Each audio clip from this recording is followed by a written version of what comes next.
Hey there, and welcome to the Big Apple School podcast. My name is Sam. And my name is Brian. And today we're asking, what's the crack about? Sports. So we will look at Brian's favorite sports. Welcome, Brian. We'll think about the differences maybe between American and European sport. What kind of problems and issues are in sport nowadays, and his favorite player and what he would like to say to him or her. So let's begin. Brian, tell us more about you. You're new for our podcasts. True. I'm new to Big Apple School, new to the podcast, obviously. Born and raised in the United States, from Texas originally, and lived there for 33 years. Found my way to Russia after teaching in the States for 11 years. And I love it here so far. Everyone asks me about the weather, and I love the weather. Cold so it's great. Yeah, it's wonderful. I love it. So give me some more of that. In fact, you can save summer to next year. That's fine. You know. We could find a refrigerator or a freezer for you. We could. And I've been told maybe I just need to move further north or just live in the middle of Siberia in a tent. I don't know. But, set up a Big Apple School in Yakutia. Exactly. Yeah. Okay. And what are your hobbies and interests, apart from the lovely cold, enduring the winter? Yeah, during the winter. Well, I do enjoy sports quite a bit. I grew up loving football, basketball, baseball, and more recently, I came to love soccer more internationally than domestically in the States. I don't really appreciate American soccer yet. I don't think it's at the level it needs to be. We'll talk about that later. So, but aside from sports, movies, books, music, traveling. I love traveling. It's pretty awesome. Okay, great. And where have you traveled to? Specifically, 29 different countries. I don't think I want to run the list through. Your favorite here. then? My favorite. Well, I love living in Russia. But if I wasn't here, probably Spain or Germany. So Spain reminds me of Texas, just not as hot. So, you know. Okay. Yeah. Wow. And I've never been to America. Not to the North America, I should say. I've been to Argentina a long time ago, but never been to the States. Well, I've never been to South America, so, you know, there you go. There's something there. I came the whole way to go to Argentina. So what kind of, if we can just dwell a little bit on your hobbies, just for curiosity, from my own curiosity, and hopefully for the listeners, what are your favorite genres in movies and books? Mystery normally, or science fiction are some of my favorites. One of my favorite books is Lord of the Rings, just the entire series. I really loved it. You've read the Lord of the Rings? Read the Lord of the Rings, read Silmarillion, read The Hobbit. Which, you know, I love. Silmarillion, I think, is tough to read, actually. It is tough to read, but as a history lover, and I taught history in the States, really, Silmarillion fits more with those who are in love with history. And so if you want to know about Tolkien's thinking and the layout and background to all the stories, you need to know that. It's not enough to just read Lord of the Rings and The Hobbit. You're a serious Lord of the Rings fan. Well, I'm serious in the fact that I'm willing to read that book, I guess, but I never went out and learned any of the languages or anything or mapped the layout of the land. No. Not that far. No. I have read The Hobbit quite a while ago, I think 6-7 years ago. So I don't remember everything, but I loved it. I think the ending was much better than the films, me personally. The Battle of 5 Hours, that was terrible, to be honest. I think it didn't have the drama. It didn't hit me. There was drama, but it just didn't hit me. Right. Like in the book, I felt moved by the ending. But Tolkien was a great writer, so. In the film, no, unfortunately. I also read very recently the full 3 books of Lord of the Rings. I bought the book in its entirety, the 3 books in its entirety. The trilogy, yes. In one volume. Right, that's how I read it too, in America. Oh, sorry, not in America, in Australia. Oh, okay. They both start with They really do. Start and end with A. Austria? It was Australia, I promise. I bought it there. I got a good deal on it, and I read it recently.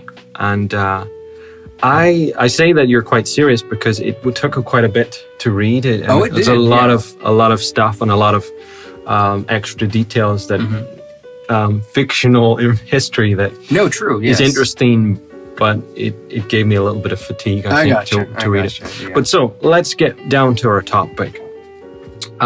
Your favorite sports. So Do you like to watch or play your favorite sports? Both.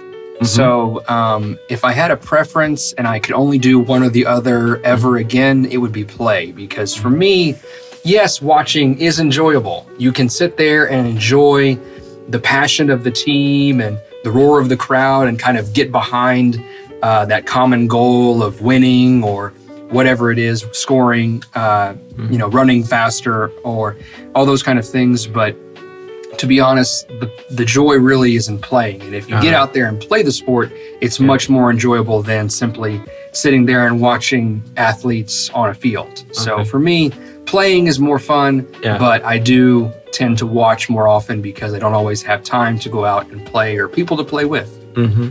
Have you played any sports here? No, I haven't played anything yet here, although I see more and more people now that it's getting warmer playing soccer outside or throwing a frisbee around or things like this. So I do want to get out there and play with people, but again, you have to know somebody or know a place to play. So guys, if you're listening, if you really want to play sports with Brian, you can get in touch with him. He'll be keen, I think, to play soccer.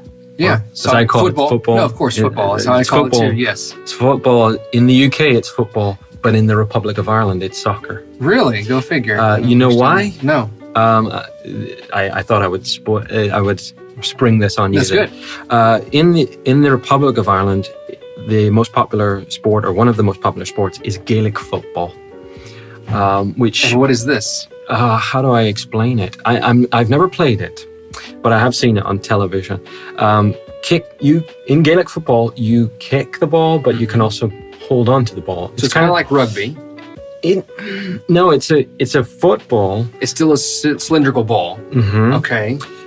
It's kind of a mix between basketball and football. That's how I would explain it. Okay, all right. Well, there was a movie made called Basketball back in the day. I don't know the movie. Oh, okay. But is it like kickball almost? Yeah, I'm not sure. So basically what you can do is you can, I don't know the rules because I've never played it, but you can kick the ball and also handle the ball. Okay. And it's not a foul if you handle the ball. Okay. But the goals are quite similar, if I can remember correctly. I think they're quite similar to rugby, or it's sort of a mix between rugby and football, the goals. But you can handle it. It's done on a pitch, on a football, field, yes. A Gaelic pitch, Gaelic football. So Irish people do have the word soccer and for football. Okay. Yeah. I call it football because when I was in the States, my second language that I learned was Spanish, and in Spanish it's football. And so I just felt like if we're being true to the game is, to my knowledge, before this point, only ever called soccer in the States. And so why would I want to use an American-only term when I'm trying to speak to people overseas who may not use this term or know this term? Right. So you're kind of using their language, I guess, to talk to them. So back to watching football. So we talked a little about playing. Who do you watch with and how? Well, my family doesn't really enjoy football in that sense. So I watch it with friends sometimes, or alone, or in a pub or restaurant or wherever I am. So, with potato chips or crisps, or a beer, or how do you watch? What do you eat when you're watching it? Or whatever I have on hand. You don't have a specific times, like Doritos? No, I don't really have like a tradition for that. I mean, if it's the World Cup or a championship game, maybe if it's a party, then it's, more specific party foods, nachos, chips, crisps, those fries, those kind of things. But if it's just me by myself, then whatever I have on hand. So sandwiches, chicken, food. Just general food. What was I going to... Kvass. Have you drunk kvass? Maybe kvass in sport goes well? I have not had that yet. Oh, right. So it's going to be a new experience for you. I'll let you find out later what kvass is. Okay, great. It's kind of like Russia's version of Coca-Cola, I think. Oh, kvass. Okay. Then I'll have to try it, yes, for sure. You should have a go at it. I quite like it, actually, kvass. Have you ever watched British or European sport? Well, like I was saying, I really enjoy European football. So, yes, that's what I prefer. I have watched a little bit of European basketball, and that was different because the rules are similar, but the game is much different in terms of how teams play together, what their strategies are. Right. And some of it's bleeding over into U.S. basketball. But if I was to pick a European sport, it'd definitely be football. And there's definitely a difference between European football and American football. It's not anything. The level of competition is much higher in Europe. Most players in the world want to come here, even those from the States. They want to play in Europe. So everything is faster paced, and you're seeing just much better players. You want to watch the best players play. In football, you're going to watch them in Europe. You're not going to watch them play in the States. Yeah. I think I get the impression that, let's call it soccer, if we're talking about America, I get the impression that soccer is not popular there. Not it's growing. It's definitely growing there. And part of that is the fact that some European players like Ibrahimovic are now choosing to end their careers over there. David Beckham, of course, was one of the most notable coming to the States. But it's definitely not to the level that basketball or American football is in the States. Those things are still king, especially when they're in season. But soccer in the States is definitely growing in popularity. And when you talk about it with other people, they're more going to know about what it is today than they did maybe 10 or 15 years ago. But normally they're still going to prefer European or British football over what you have in the States when it comes to, again, level of competition and talent. So what is it actually more popular to watch American football, with the padding and everything, and baseball and basketball for Americans? Is that more popular than watching European football? Or what's more popular? Yes, it's definitely more popular. Those things, the local sports. Yes, domestic sports are much more popular. During the World Cup, do people in America watch the World Cup? Yes. Do they watch the same level that they watch other things? No. And once the U.S. is out of the World Cup, or if they were never in it, you're going to see a significant decrease in the viewership. So, but there are definitely circles, people that I know, and there are places you can go where they definitely do still watch that. So it's popular, but not the most popular. It's correct. Local sports, right? Which is, I think, true for the UK. Even though there are some people who really like to watch American sports, because like basketball isn't popular in the UK at all, and you can get a very different kind of sport if you watch American. So I think it's popular enough in the UK for some people. It's an exclusive thing. Well, and now they're playing American football in the UK. Now they play a couple of games a year there, and they did used to have NFL Europe, which failed for a number of reasons, but they might make a run at that again, but I still don't think it will ever eclipse or come close to what you have when you talk about Champions League versus La Liga or Barclays or any of those. Football in the UK is, honestly speaking, and I spent a little bit of time in England. It feels like a religion. And that's so what I see, important. For sure. Football is unbelievably popular. I spent a bit of time, especially in Liverpool, and I was staying near Everton's ground, actually somewhere between the two, closer to Everton, but Liverpool's stadium wasn't far away. And wow, it's popular. You can't. I mean, if you, I don't know, you could be killed. No, the same thing in the States. We're talking about American football and basketball, especially baseball.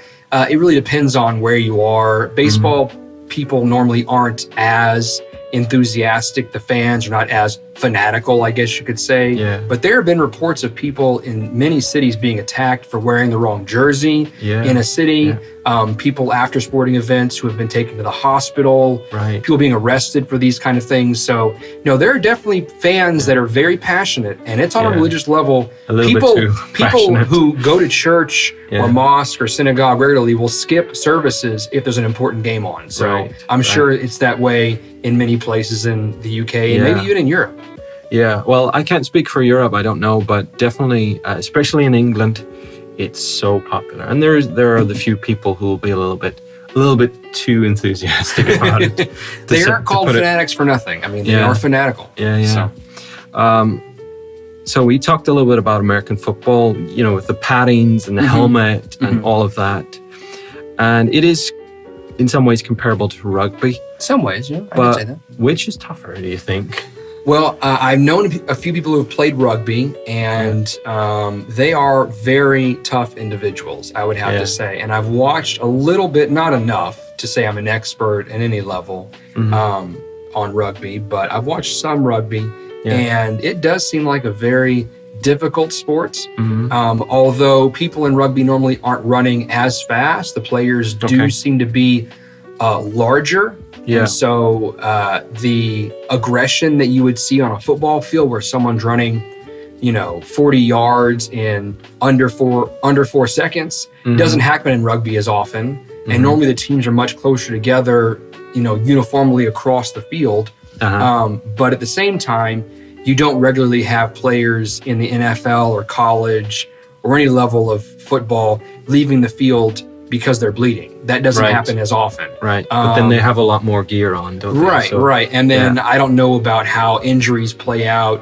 in rugby versus the NFL. NFL players, college players in football, they are regularly injured, a lot of leg injuries, shoulder injuries, concussions are a big thing now. I don't know how concussions play in rugby because I don't know if the players actually hit their heads together like they do in football. So I don't know. I suspect they try to avoid. I wouldn't know for sure, but I'm pretty sure I would imagine that they try to avoid it. I would tend to agree with that. Because they're not going to get away with it. Right. Yeah. So in that sense, I would say that some things in American football are tougher. In general, rugby would probably look like a more aggressive sport unless you're just watching broken noses, the NFL. They seem to all have like broken noses, twisted ears. Right, it kind of looks like boxers almost if you look at them after a match. They've been mauled and stuff. Yeah. I kind of have a lot of respect for rugby players, actually, maybe more so than for football players, because I get a little bit frustrated watching the World Cup. And it's not every team, not every player, but some of the players, especially when you get closer to the final, they're falling over for very little, what looks like on TV, very little reason. And when you compare it to rugby players who are like, okay, I just twisted my, maybe twisted my nose or something. Right. I'm going to play on. It's okay. Right.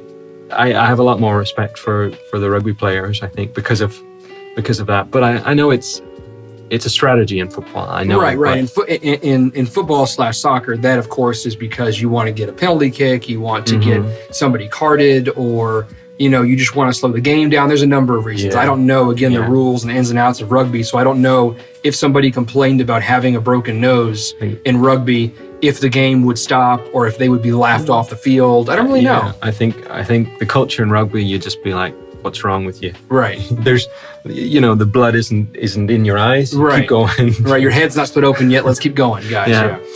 Yeah. Do people watch too much sport and not play enough? So I don't think it's you, but in general? I think that really is just a societal thing. People wanting to do what's easy, right? And of course, it's hard to get 1 million people playing a sport at the same time. It's much easier to get 1 million people to sit down on the couch or in a chair or in the stands and watch 22 people play. Right. And so in that sense, I think it's kind of a tragedy of having so many people. It's not possible for everyone to play sport all the time. There's not enough facilities for it.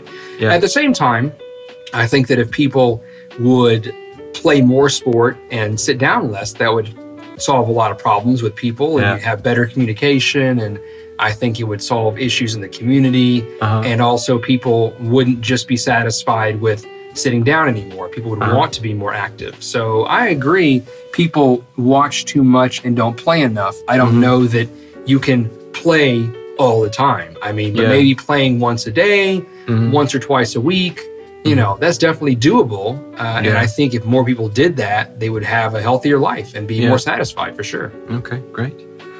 Are sports people overpaid?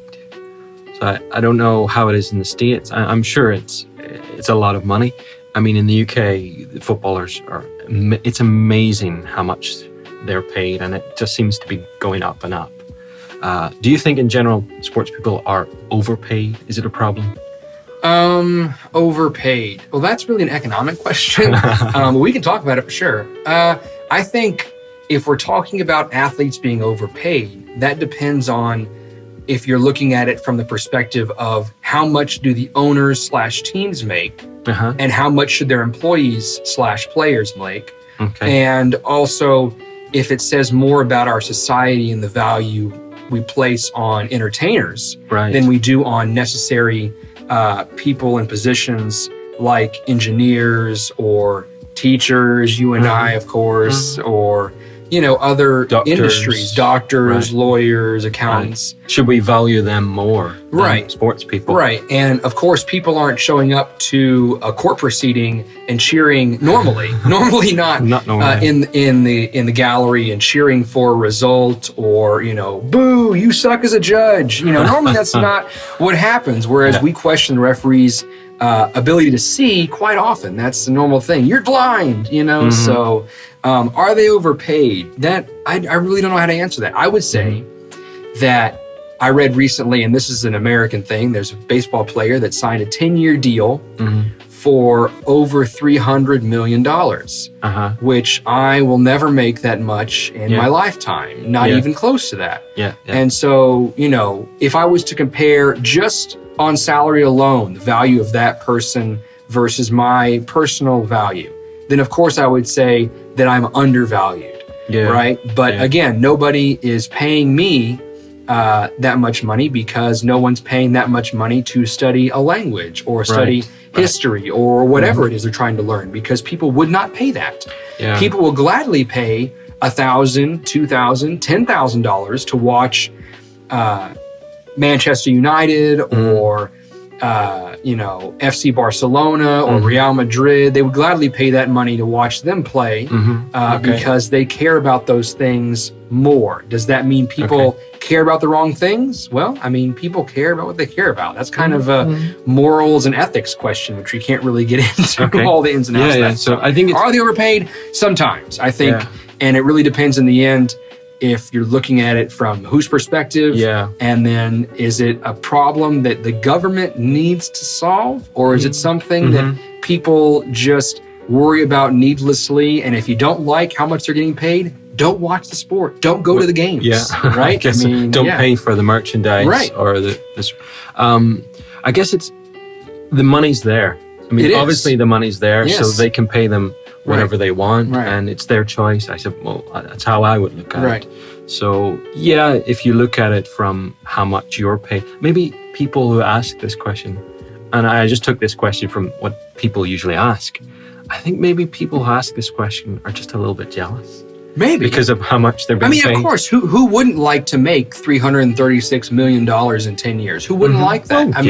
Of course, it sounds like a nice chunk of change. But at the same time, again, it really depends on the job you're in. These people, these athletes do train. That is their life, to train and play a game. And if they get hurt, let's say they pull a hamstring or their shoulder doesn't work anymore, they can lose that salary very quickly. Whereas your mind, it's something that normally you can keep intact and you can control that a lot more. No one's hitting you in the head with a sledgehammer every day and then saying, make sure you go to work and build that rocket or teach those students, so at the same time, they have a short career. Right, a very short window. I mean, at the most, you're talking about maybe 20 years, maybe if you're lucky. Most players in the NFL last 3 years. So if they only play 3 years in the NFL, right? The NFL National Football League stands for, in some people's minds, not for long, because your career is so short. So if they're only playing for 3 years and they make $5 million a year, okay, that's still $15 million. Don't get me wrong, that's a nice amount of money. It's a lot of money. But at the same time, most of those players don't really save all of their money. And what kind of life do they have afterwards? It's been noted how many players have gone bankrupt after making an ungodly amount of money. A guy named Antoine Walker made $80 million, which doesn't sound like a lot compared to $336 million, but $80 million for a 7-year contract, and he went bankrupt. And you're like, how do you lose $80 million? Well, people win the lottery. And you have mega millions and, billions of dollars being handed out in the lottery. People go bankrupt there too. So some people are just bad at managing money. Yeah, I guess it's down to that. Yeah, there's a lot of ins and outs. Unprepared. Right. So I don't know. Are they overpaid? Maybe. Am I underpaid? Maybe. I don't know. But I can live. I'm happy. If they're happy, more power to them. Fair enough. Any other problems that you can think about connected with sport? I'm sure there are a few. Besides player salaries, I mean, I think that comes into tickets. We can talk about that for sure. Tickets are ridiculously expensive. It used to be when I was a kid, way back in the day when I was a child, we could go to a game and, you know, you can go to the movies and see a good film and not spend too much money. I mean, that's a matter of inflation, but tickets do get more expensive the more popular something becomes, just like anything. Maybe this is because they're overpaid. Maybe. But of course, if the ticket prices are cheaper, then the company's making less money and the athletes make less money. And of course, everyone likes to have more, right? Who doesn't want to have more money? And it's supply and demand because people are willing to pay extra price. If you don't like something, if you don't like how much they're paid, you don't like how much the tickets are, don't go to the games. It's very simple. And in fact, that's one of the issues that I do have with modern sports. And one of the reasons why I don't really go to very many games outside of college games in the US, because college athletes aren't paid yet, although they've been talking about paying what are so far called amateurs. And ticket prices are an issue for sure. Injuries, again, that's really for me specific to the National Football League, American football. Concussions are a problem, and a lot of players are complaining now and saying, that's very serious. Right. Why do I give my life really for a game when in Just 10, 15, 20 years, I'm going to not be able to remember? So there are many players who are now saying that I'm going to save my body by playing shorter careers or by not playing full speed all the time or by adding extra incentives in my contract for staying healthy, those kind of things. And are there any ways to avoid concussion? I mean, can they get a better helmet or just ban hitting heads together? Or NFL, the National Football League, where these concussions happen so much, they've done quite a bit to alter the game. And many people feel like they're destroying the game by making these changes for things like the kickoff, where the ball is kicked down the field and players run full speed at each other. And then you have these major impacts where these concussions and blindside hits happen quite often. Well, you can take that away. But people demand it. Right. If you take that away, that's part of the game. The game was invented with that. And so what do you want? Do you want to intentionally slow players down? Maybe make it to where players have to wear more gear? But then, of course, if they just get stronger, then they can still run as fast, right? So the goal in the end is to win, and players and coaches are going to do whatever they can to win the game. And so I guess the NFL and other levels of football, they're changing the game to make sure those things don't happen. They can avoid as many injuries as possible, but you can't stop all injuries. It's a game, but it's a contact sport, and even in tennis, a non-contact sport, players have injuries. Players have rotator cuff injuries. They injure their hamstrings. Basketball is not nearly a contact sport as football is, and players still get injuries like that. So can you avoid injuries altogether? No. Can you mitigate and limit injuries? Sure. Can you do without changing the game? I don't know. So for a purist, you want to leave the game as close to what it's supposed to be as possible.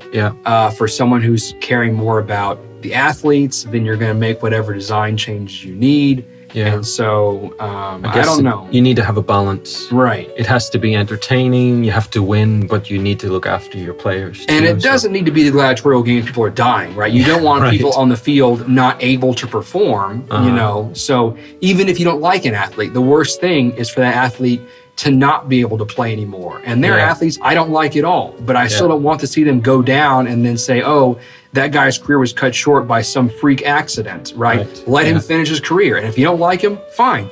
But he or she, they're doing their best to perform and at least give them some respect in that sense, right? You don't want somebody... Not an easy job. No, you don't root against somebody's physical health. You may want them to lose the game. Okay, great. Miss every shot or don't make the goal. Fine. But let's not say, I wish that person would break their leg. because I wouldn't wish that upon you, and you probably wouldn't wish that upon me. Hopefully. No. Who is your favorite sports person? Talking about sports people. Well, Tim Duncan played basketball for quite a while in the NBA. I believe he had an 18-year career in the NBA. And to me, he personified what it meant to be an athlete. He went to work. He did his job. He doesn't and did not ever boast about what he had done, his accomplishments. He was always just very much about doing what he needed to do for the team. And if he needed to play more minutes or less minutes, he was always willing to do that. And if he needed to take a smaller salary or pass the ball more and shoot the ball less, those things are things he did. And I thought he was a good role model because he just, like I said, did what needed to be done for the team. Focused on the team. Exactly. He was never me first. Yeah, which can spoil a game and maybe spoil.